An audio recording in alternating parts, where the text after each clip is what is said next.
Hello. അപ്പോൾ ഇന്നൊരു ചെറിയൊരു ലഞ്ച് വ്ളോഗാണ് കേട്ടോ, ലഞ്ച് പ്രിപ്പറേഷൻ വ്ളോഗ് എന്നൊക്കെ പറയാം. അപ്പോൾ രാവിലെ അച്ഛനും അമ്മയും കൂടി ഇന്ന് കൊല്ലത്ത് പോയിട്ടുണ്ടായിരുന്നു. അപ്പോൾ ഇന്ന് എന്തായാലും അച്ഛനും അമ്മയും വീട്ടിലില്ല. അപ്പോൾ അവർ വരുമ്പോഴത്തേക്ക് ഇന്ന് ചോറും കറിയും എല്ലാം ഞാൻ തന്നെ വെക്കാമെന്നാണ് വിചാരിക്കുന്നത്. അപ്പോൾ ഇന്നിപ്പോൾ കുറച്ച് മീൻ കിട്ടിയിട്ടുണ്ട്. അച്ഛൻ മീൻ മേടിച്ച് കൊണ്ടുപോയി തന്നിട്ടാണ് പോയത്.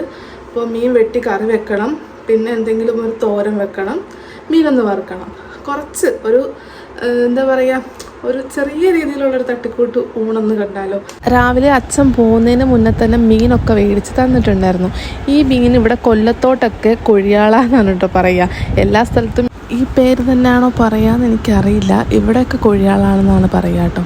അപ്പം ഞാൻ വേഗം തന്നെ മീനൊക്കെ വെട്ടി മാറ്റുന്നുണ്ട്. ഞാൻ പൊതുവേ കുറച്ച് സ്ലോ ആണ് മീൻ വെട്ടാൻ വേണ്ടിയിട്ട്. ഇതിപ്പോൾ വീഡിയോയിൽ എന്ത് പെട്ടെന്നല്ലേ എല്ലാം കഴിയുന്നത്. ഒരുപാട് ടൈം എടുത്തിട്ടാണ് ഞാൻ മീൻ വെട്ടുക. ആ ഒരു കാര്യത്തിൽ എനിക്കും അമ്മയ്ക്കും ഇടയിൽ ഭയങ്കര വഴക്കാണ് കേട്ടോ. അമ്മ വേഗം മീൻ വെട്ടും, പക്ഷെ ഞാൻ ഒരുപാട് ലേറ്റായിട്ടാണ് മീനൊക്കെ വെട്ടി കഴിയുക. കുഴപ്പമില്ല, നമുക്ക് വീഡിയോയിൽ എല്ലാം സ്പീഡിന് കാണിക്കാമല്ലോ. അപ്പോൾ ഞാൻ മീനൊക്കെ വെട്ടിയിട്ട് 3 വെള്ളത്തിൽ കഴുകി കഴിഞ്ഞിട്ട് ഇവിടെ ഉപ്പും കൂടി ഇട്ടിട്ടൊന്ന് ഒരത്തി കഴുകും കേട്ടോ. അപ്പോൾ അതിൻ്റെ അകത്തുള്ള ഒരു കൊഴുപ്പ് എന്തോ ഒരു സംഭവം ഉണ്ടല്ലോ, പുറത്തുള്ള ഒരു വഴുവഴുപ്പ്, അതൊക്കെ മാറുമെന്നാണ് പറയുന്നത്. അപ്പോൾ ഞാൻ ഉപ്പൊക്കെ ഇട്ടിട്ട് മീനൊക്കെ നല്ല വൃത്തിയായിട്ട് കഴുകി സെറ്റ് ചെയ്ത് എടുത്തു. അങ്ങനെ മീൻ കഴുകിക്കൊണ്ടിരുന്നപ്പോഴാണ് ഒരു കാര്യം ശ്രദ്ധിച്ചത്. ഇത് കണ്ടോ, ഈ മീനിൻ്റെ വാലിൻ്റെ ഭാഗത്ത് കട്ടിയുള്ള ഒരു അരം പോലത്തെ ഒരു സാധനം ഉണ്ട് കേട്ടോ. ഇത് നമ്മൾ കളയണം, ഇങ്ങനെ കത്തി കൊണ്ട് ഇങ്ങനെ ചെറുതായിട്ട് ചെത്തി കളയണം. പക്ഷേ ഞാൻ ഒന്നിൻ്റെ മാത്രം അത് കളയാൻ വിട്ടുപോയി. അപ്പോൾ വേഗം തന്നെ അതൊക്കെ കളയുന്നുണ്ട്. അങ്ങനെ മീനൊക്കെ സെറ്റായി. ഇനി വേഗം തന്നെ ആ ഭാഗമൊക്കെ ഒന്ന് കഴുകി വൃത്തിയാക്കി സെറ്റാക്കി വെക്കട്ടെ. അല്ലെങ്കിൽ അമ്മ വരുമ്പോൾ അമ്മേൻ്റെ വായിലിരിക്കുന്ന ഫുൾ എനിക്ക് കേൾക്കും. കാരണം ഈ കുറച്ചൊരു സ്മെല്ലുണ്ടെങ്കിൽ അത് മതി, പിന്നെ എൻ്റെ കാര്യം പോക്കാണ് ഗൈസ്.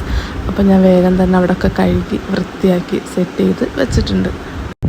എന്നിട്ട് ഞാൻ വേഗം തന്നെ വന്ന് തേങ്ങ ചിരകുകയാണ് കേട്ടോ, മീൻ കറി ഉണ്ടാക്കാൻ വേണ്ടിയിട്ട്. എനിക്ക് വീഡിയോ കഴിഞ്ഞിട്ട് ചിരി വരിക, കാരണം എന്ത് സ്പീഡിലാണ് ഞാൻ തേങ്ങ ചിരകുന്നത്. പക്ഷെ കുറേ ടൈം എടുത്തിട്ടുണ്ടായിരുന്നു ശരിക്കും പറഞ്ഞാൽ.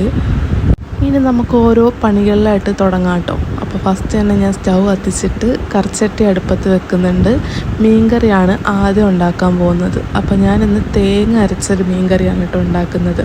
അപ്പോൾ അതെങ്ങനെയാണ് ഉണ്ടാക്കുന്നതെന്ന് നോക്കാം. ചട്ടി അടുപ്പത്ത് വെച്ചിട്ട് ചട്ടി നല്ലതുപോലെ ചൂടായി കഴിയുമ്പോൾ ഫ്ലെയിം ഒന്ന് കുറച്ചിടുക, അല്ലെങ്കിൽ നിർത്തിയാലും മതി കേട്ടോ. ആ പൊടികളൊന്നും കരിഞ്ഞു പോകരുത്. അതിലേക്ക് ഞാനൊരു 3 വലിയ സ്പൂണല്ല 3 സ്പൂൺ, എനിക്ക് കറക്റ്റ് അളവൊന്നും പറയാൻ അറിയത്തില്ല കേട്ടോ. അതിൽ കിടക്കുന്ന മുളക് പൊടി, പാട്ടയിൽ കിടക്കുന്ന ഇതിൽ 3 സ്പൂൺ മുളക് പൊടി, അതിൽ നിറച്ച് 2 സ്പൂൺ എടുത്തിട്ടുണ്ട്. ഞാൻ മല്ലിപ്പൊടി എടുത്തിട്ടുണ്ട്. ഞാൻ അപ്പോഴത്തേക്ക് ഫ്ലെയിം കുറച്ചിട്ടുണ്ടായിരുന്നു, കാരണം ചെറുതായിട്ട് അടിക്ക് കരിയുന്ന പോലെ ഒരു ഫീൽ വന്നു. പിന്നെ കുറച്ച് മഞ്ഞൾപ്പൊടിയും കൂടി ഇട്ടിട്ട് ഇതൊന്ന് നല്ലതുപോലെ ഒന്ന് മൂപ്പിച്ചെടുക്കണം. അടിക്ക് കരിയാതെ വേണം കേട്ടോ മൂപ്പിച്ചെടുക്കാൻ വേണ്ടിയിട്ട്. ഓക്കെ, അപ്പോൾ ഏകദേശം ഒന്ന് സെറ്റായിട്ടുണ്ട്. ഈ ഒരു പരുവം എത്തുമ്പോഴത്തേക്കും നമുക്കിത് ഞാൻ നേരത്തെ ഓഫ് ചെയ്തായിരുന്നു ഗായ്സ്. ഞാൻ വിയർത്തൊരു പരുവായി. നല്ല അടിപൊളി ചൂടുണ്ടായിരുന്നു. ഞാൻ വിയർത്ത് പണ്ടാരടങ്ങി. അപ്പോൾ ഇതിലേക്ക് ഇടാൻ വേണ്ടിയിട്ടുള്ള സവാള തൊലിക്കുകയാണ് ഞാൻ. ഇനി നമുക്കിതെല്ലാം കൂടി മിക്സിയിൽ ഇട്ടിട്ടൊന്ന് അരച്ചെടുക്കാം. അപ്പോൾ ആദ്യം തന്നെ ഞാൻ മിക്സിയുടെ ജാറിലേക്ക് ഒരു സവാള ഫുള്ള് ചേർത്തിട്ടുണ്ട് കേട്ടോ. സവാള അരിഞ്ഞു കൊടുക്കുകയാണ്. അപ്പോൾ നല്ലതുപോലെ കുറച്ച് നൈസായിട്ട് അരിഞ്ഞിട്ടാൽ നല്ലതുപോലെ അരഞ്ഞ് കിട്ടും. അല്ലെങ്കിൽ പിന്നെ ഇങ്ങനെ ചെറിയ ചെറിയ കഷ്ണങ്ങളായിട്ട് കിട്ടും കേട്ടോ. പിന്നെ അടുത്തത് തേങ്ങ ഇട്ട് കൊടുക്കുകയാണ്. ഒരു തേങ്ങ ഫുള്ള് ഞാൻ ഇതിലേക്ക് ഇട്ടിട്ടുണ്ട് കേട്ടോ. ഇവിടെ കറി ഒരുപാട് വേണം, അതുകൊണ്ട് ഞാൻ ഒരു തേങ്ങ ഫുള്ള് എടുത്തിട്ടുണ്ട്. ഇനി അതിലേക്ക് നമ്മൾ നേരത്തെ വറുത്ത് വെച്ചിട്ടുള്ള ആ ഒരു പൊടി ഉണ്ടല്ലോ, ആ പൊടിയും കൂടെ ഒന്ന് ചേർത്ത് കൊടുക്കാം ഫുള്ള്.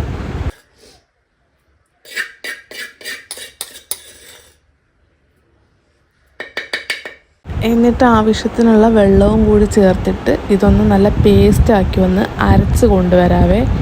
അപ്പോൾ അതേ നല്ലതുപോലെ ഞാൻ അരച്ചു കൊണ്ടുവന്നിട്ടുണ്ട്. വെള്ളം ആവശ്യത്തിന് മാത്രം ഒഴിക്കുക, അല്ലെങ്കിൽ നല്ലതുപോലെ അരഞ്ഞ് കിട്ടത്തില്ല. ഇനി നമ്മൾ ചട്ടി അടുപ്പത്ത് വെച്ചിട്ട് ചൂടാക്കി ആ പൊടി വറുത്ത അതേ ചട്ടി തന്നെയാണ് കേട്ടോ ഞാൻ ഈ അരപ്പ് ചേർക്കുന്നത്.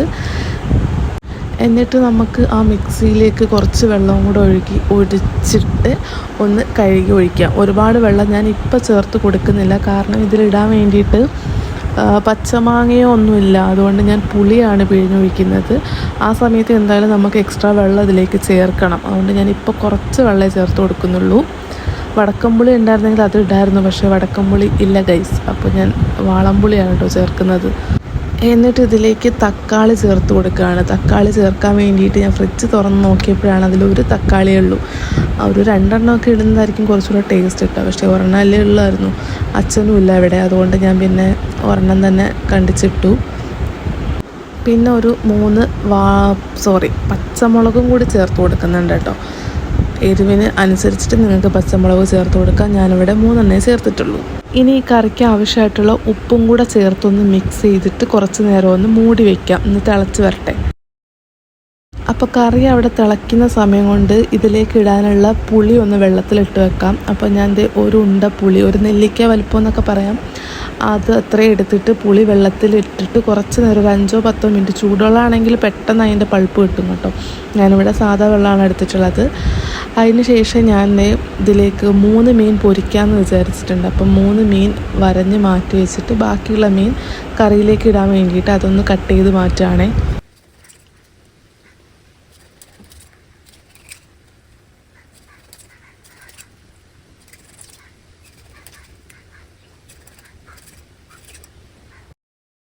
ഓക്കെ, അതവിടെ സെറ്റായിട്ടുണ്ട്. ഇനി നമുക്ക് ആ വെള്ളത്തിലിട്ട് വെച്ച പുളി ഒന്ന് നല്ലതുപോലെ പിഴിഞ്ഞ് അതിൻ്റെ പൾപ്പെടുക്കാം.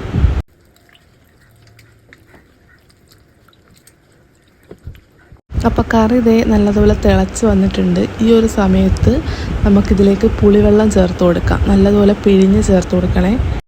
പുളിവെള്ളം കൂടെ ഒഴിച്ചിട്ട് മീൻ കറി ഒന്നും കൂടെ ഒന്ന് തിളയ്ക്കാൻ വേണ്ടിയിട്ട് ഞാൻ മൂടി വെച്ചായിരുന്നു. ഇത് ഞാൻ എന്താ ചെയ്യുന്നതെന്ന് വെച്ചാൽ, ആ വറുക്കാൻ വെച്ച മീനുണ്ടല്ലോ അതിലേക്ക് ഞാൻ അരപ്പ് ചേർത്ത് കൊടുക്കുകയാണ് കേട്ടോ. ഞാൻ മീൻ വറുക്കുമ്പോൾ ഇതേപോലെ ഒരു സവാള ഇങ്ങനെ ഫുള്ളെടുത്തില്ലെങ്കിലും കുറച്ചെങ്കിലും എടുത്തിട്ട്, സവാള അല്ലെങ്കിൽ ചെറിയ ഉള്ളി ആയാലും മതി, ഇങ്ങനെ മിക്സിയിലിട്ടൊന്ന് അടിച്ച് ആ ഒരു പേസ്റ്റും കൂടി ഞാൻ മീൻ വറുക്കുന്നതിൽ ചേർത്ത് കൊടുക്കും. അപ്പോൾ നല്ല ടേസ്റ്റാണ്. അപ്പോൾ ഞാൻ അതിന് വേണ്ടിയിട്ട് സവാളയുടെ ഒരു പകുതി, അര സവാളയിൽ നിന്ന് പകുതി ഭാഗം എടുത്തിട്ടുണ്ട് കേട്ടോ. അതൊന്ന് അടിച്ചെടുത്ത് വരാം. എന്നിട്ട് ആ പേസ്റ്റ് മീനിലേക്ക് ഇട്ട് കൊടുക്കാം. അതിനുശേഷം അതിലേക്ക് ആവശ്യത്തിനുള്ള മുളക് പൊടി, മഞ്ഞൾപ്പൊടി, കുരുമുളക് പൊടി, ഉപ്പ് ഇതെല്ലാം ചേർത്തിട്ട് നല്ലതുപോലെ ഒന്ന് മിക്സ് ചെയ്തെടുക്കാം.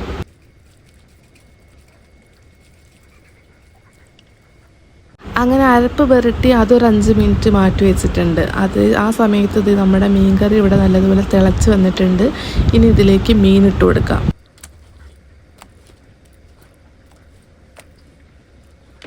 മീൻ ഇട്ട് കൊടുത്താൽ പിന്നെ ഒരുപാട് ഇളക്കണ്ട, ഒന്ന് മൂടി വെച്ച് ഒന്നും കൂടെ ഒന്ന് തിളപ്പിച്ച് സെറ്റാക്കി ഒന്ന് വെന്ത് വരട്ടെ മീനൊക്കെ ഒന്ന്. അപ്പം മീൻ കറി വെച്ചു. മീൻ വറുക്കാൻ വേണ്ടിയിട്ട് ചട്ടി അടുപ്പത്ത് വെച്ചിട്ടുണ്ട്. ഇനി നമുക്ക് 2 പാവയ്ക്ക ഇരിപ്പുണ്ട്, ഇതൊന്ന് തോരൻ വെക്കാം. അപ്പം മീൻ പൊരിക്കാൻ ആവശ്യത്തിനുള്ള വെളിച്ചെണ്ണ ഒഴിച്ച് കൊടുത്തിട്ട് അതിലേക്ക് മീനൊക്കെ ഇട്ടിട്ടൊന്ന് പൊരിച്ചെടുക്കാം. അപ്പോൾ ആ സമയം കൊണ്ട് പാവയ്ക്ക ഒന്ന് അരിഞ്ഞ് മാറ്റി വെക്കാം, തോരൻ വെക്കാൻ വേണ്ടിയിട്ടേ.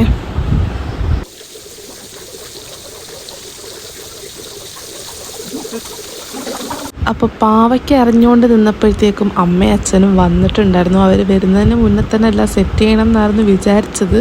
അപ്പം ഞാൻ ആ പാവയ്ക്ക് നേരെ അമ്മയ്ക്ക് ഹാൻഡ് ഓവർ ചെയ്തു ഗൈസ്. അമ്മ അരിഞ്ഞു തരാമെന്ന് പറഞ്ഞു. അപ്പോൾ നമ്മുടെ മീൻകറി ഇവിടെ ഏകദേശം ഒന്ന് സെറ്റായിട്ടുണ്ട്, നല്ലതുപോലെ തിളച്ച് വന്നിട്ടുണ്ട് കേട്ടോ. അപ്പോൾ ഞാൻ ഉപ്പൊക്കെ കറക്റ്റാണോ എന്ന് നോക്കി. അപ്പോൾ ഉപ്പൊക്കെ കറക്റ്റായിരുന്നു. ഞാൻ എപ്പോഴും മീൻകറി അല്ല ഏത് കറി വെച്ചാലും ഈ തിളച്ച് വരുന്ന സമയത്താണ് കറിവേപ്പില ഇട്ട് കൊടുക്കുന്നത് കേട്ടോ. അപ്പം ഞാൻ കറിവേപ്പില ഇട്ട് കൊടുത്തിട്ട് അതിലേക്ക് പച്ച വെളിച്ചെണ്ണയാണ് ഒഴിക്കുന്നത്. കടുക് വറുത്ത് താളിച്ചും ചേർക്കാം, ഞാനിവിടെ പച്ച വെളിച്ചെണ്ണയാണ് ചേർക്കുന്നത് കേട്ടോ. അപ്പോൾ 2 സ്പൂൺ വെളിച്ചെണ്ണ ചേർത്തു. പിന്നെ ആവശ്യത്തിനുള്ള കുരുമുളക് പൊടിയും കൂടെ ചേർത്തു. ഇത് പൊടിയൊക്കെ വറുത്ത് വെച്ച കറി ആയതുകൊണ്ടാണ് കുരുമുളക് പൊടി ചേർത്തത്. അല്ലാതെ തേങ്ങ അരച്ച് വെക്കുന്ന കറിക്ക് എങ്ങനെ കുരുമുളക് പൊടി നേരം ചേർക്കാറില്ല കേട്ടോ. അപ്പോൾ എനിക്ക് ഈ ഒരു കുരുമുളകിൻ്റെ ടേസ്റ്റ് ഭയങ്കര ഇഷ്ടമായതുകൊണ്ടാണ് ഞാൻ മീൻ കറിയൊക്കെ വെക്കുമ്പോൾ കുരുമുളക് പൊടി ചേർക്കുന്നത്. അതും ഈ ഒരു ഫൈനൽ സ്റ്റേജിലാണ് കേട്ടോ കുരുമുളക് പൊടി ചേർക്കുക. ഇനി നെക്സ്റ്റ് ടേസ്റ്റിംഗ് ആണ് ഗൈസ്. അപ്പം ഞാൻ ടേസ്റ്റ് ചെയ്ത് നോക്കുകയാണ്. അപ്പോൾ സംഭവം സെറ്റായിട്ടുണ്ട് കേട്ടോ. അപ്പോൾ ഇനി ഇതൊന്ന് മാറ്റി വെച്ചിട്ട് വേണം നമുക്ക് തോരൻ വെക്കാൻ വേണ്ടിയിട്ട്. തോരനുള്ളതെല്ലാം അമ്മ അരിഞ്ഞ് തന്ന്. അപ്പം ഞാൻ ആ ചട്ടി, മീൻകറി ചട്ടി ഒന്ന് മാറ്റി വെച്ചിട്ടുണ്ട്. തോരൻ വെക്കാൻ വേണ്ടിയിട്ടുള്ള ഉരുളിയും അടുപ്പത്ത് വെച്ചു. ഈ ഉരുളിയുടെ കളർ നിങ്ങൾ തെറ്റിദ്ധരിക്കേണ്ട ഗൈസ്. ഉരുളിയുടെ കളർ അങ്ങനെയാണ്. നമ്മൾ വീട്ടിൽ പാചകം ചെയ്യുന്ന എല്ലാ പാത്രങ്ങളും ഓൾമോസ്റ്റ് ഇങ്ങനെയൊക്കെ തന്നെ ആയിരിക്കുമല്ലേ. പാവയ്ക്കയും സവോളയും പച്ചമുളകും ഇത് മൂന്നാണ് കേട്ടോ അരിഞ്ഞിട്ടുള്ളത്. അപ്പോൾ ഉരുളി ചൂടായപ്പോഴത്തേക്കും അതിലേക്ക് ആവശ്യത്തിനുള്ള വെളിച്ചെണ്ണ ഒഴിച്ച് കടുക് പൊട്ടിച്ചിട്ട് നമ്മൾ അരിഞ്ഞു വെച്ച സാധനങ്ങളൊക്കെ ഇട്ടിട്ട് നല്ലതുപോലെ ഒന്ന് മിക്സ് ചെയ്തെടുക്കാം.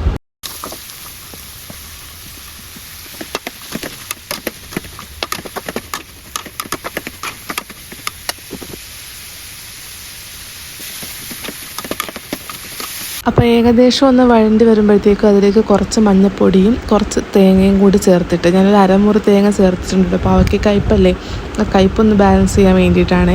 അപ്പോൾ തേങ്ങയും കൂടെ ചേർത്തിട്ട് ഒന്നും കൂടെ ഒന്ന് മിക്സ് ചെയ്തൊന്ന് കുറച്ച് നേരം ഒന്ന് മൂടി വെച്ച് വേവിച്ചെടുക്കുക. അതിൽ വെള്ളമൊന്നും ചേർത്തിട്ടില്ല, തീ ഒന്ന് കുറച്ചിട്ട് മൂടി വെച്ച് വേവിച്ചാൽ മതി. തീർത്ത് കുളിച്ചു ഗൈസ്. അച്ഛനും അമ്മയും വരുന്നതിന് മുന്നേ തന്നെ പണിയൊക്കെ തീർത്ത് അവരൊന്ന് ഞെട്ടിക്കണമെന്നായിരുന്നു. പക്ഷേ അവർ വന്നു. കുഴപ്പമില്ല, ഏകദേശം പണിയൊക്കെ കഴിഞ്ഞിട്ടുണ്ട്. ചോറ് രാവിലെ തന്നെ വെച്ചിട്ടുണ്ടായിരുന്നു. മീൻകറിയായി, തോരനായി, മീൻ വറുത്തു, പിന്നെ എന്തെങ്കിലും അച്ചാറോ അങ്ങനെ എന്തെങ്കിലും മതിയാവും. അപ്പോൾ ഇനി ഈ തോരനും കൂടെ ഒന്ന് സെറ്റായാൽ എല്ലാം റെഡിയായി. വെള്ളം കുടിക്കട്ടെ, നല്ലതുപോലെ വിയർത്തു, ചൂടാണ്. അയ്യോ. അപ്പം ഗായ്സ്, കുറച്ച് സമയങ്ങൾക്ക് ശേഷം നമ്മുടെ തോരനും ഇവിടെ സെറ്റായിട്ടുണ്ട്.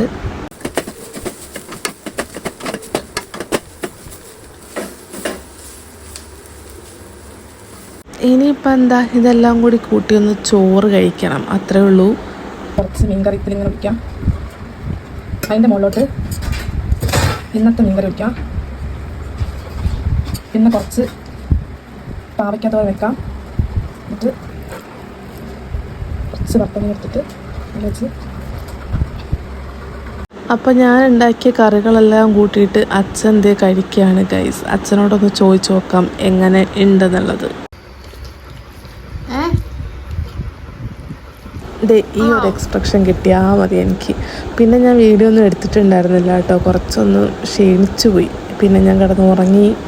അപ്പോൾ ഈ ഒരു വീഡിയോ എല്ലാവർക്കും ഇഷ്ടപ്പെട്ടെങ്കിൽ ലൈക്ക് ചെയ്യുക, ഷെയർ ചെയ്യുക, കമൻറ്റ് ചെയ്യുക. ടാറ്റാ.